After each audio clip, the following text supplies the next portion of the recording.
Jóvenes, estamos ante una situación muy complicada en nuestro país, donde nos vemos en la necesidad de trabajar desde la comodidad de nuestras casas. Es por esta razón que vengo a compartirles el siguiente material, esperando repercuta en su desarrollo y desempeño académico. Me presento ante ustedes. Mi nombre es Gregorio González Sánchez, docente frente a grupo del nivel bachillerato. En estos momentos estás estudiando o iniciando la unidad de aprendizaje curricular número 2.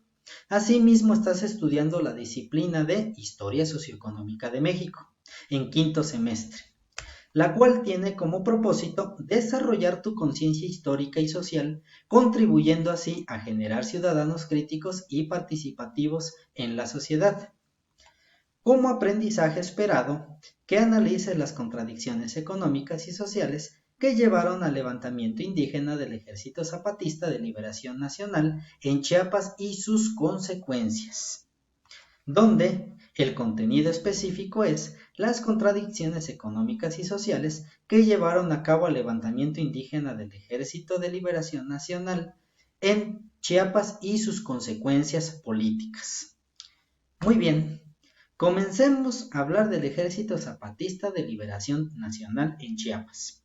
La madrugada del 1 de enero de 1994 se mostró públicamente el movimiento del Ejército Zapatista de Liberación Nacional, apelando libertad, justicia y democracia a favor de los pueblos indígenas de México. Durante 12 días hubo enfrentamientos entre el Ejército Zapatista de Liberación Nacional y las fuerzas federales convocadas por el vigente presidente Carlos Salinas de Gortari. Como resultado, hubo cerca de 100 muertos.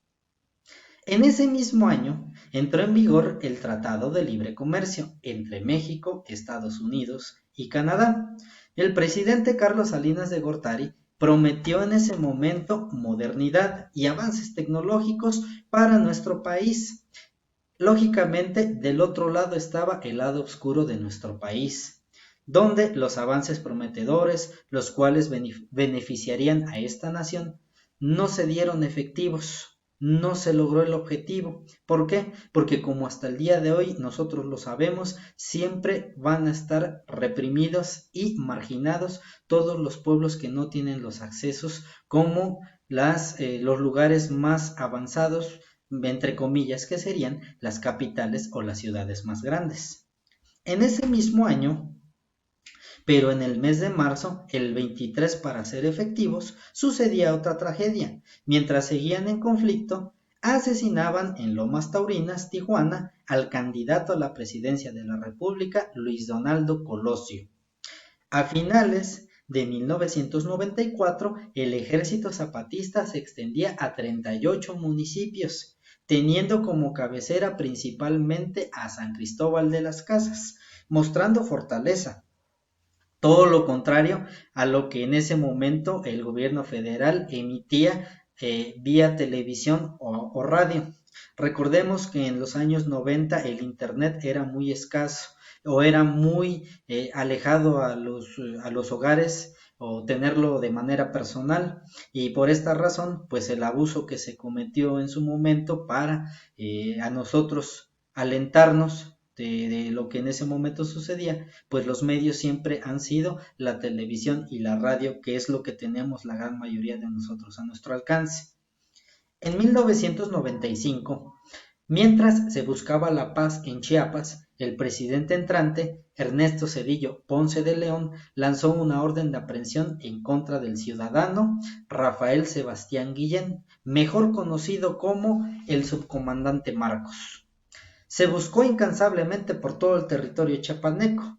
Lógicamente para el gobierno federal no fue benéfico el no encontrarlo, ya que él era el que estaba principalmente oprimiendo y exigiendo todos los derechos de los pueblos indígenas. Es más, una persona muy letrada, maestro de filosofía para ser exactos. En ese mismo año siguieron los diálogos entre zapatistas y el gobierno federal, solicitando que se reformara la Constitución para reconocer a los pueblos indígenas con su cultura, sus costumbres y sus tradiciones.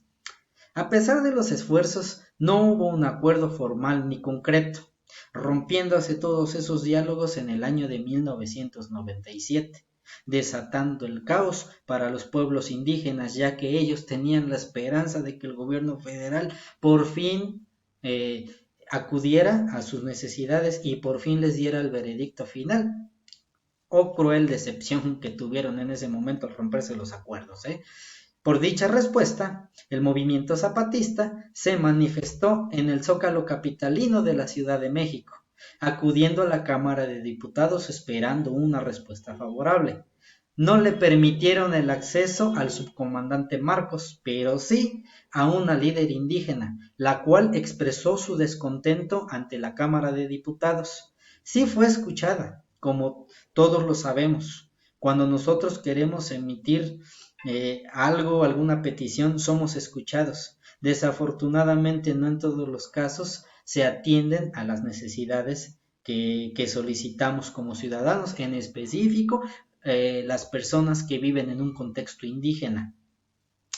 Ya son 26 años cumplidos hasta el día de hoy sin tener resultados favorables por parte del gobierno federal. Hoy en día los pueblos indígenas conservan su autonomía, conservan su autogobierno, esperando que el gobierno actual haga efectivos sus derechos, sus costumbres y sus tradiciones, las cuales son muy enriquecedoras para el país, pero desafortunadamente nada más lo vemos como símbolo de folclore, como un legado que llevamos como mexicanos, y sí, los idolatramos, y estamos muy orgullosos de ser mexicanos, pero no les damos la oportunidad a que ellos puedan también ocupar incluso un puesto burocrático, ¿sí?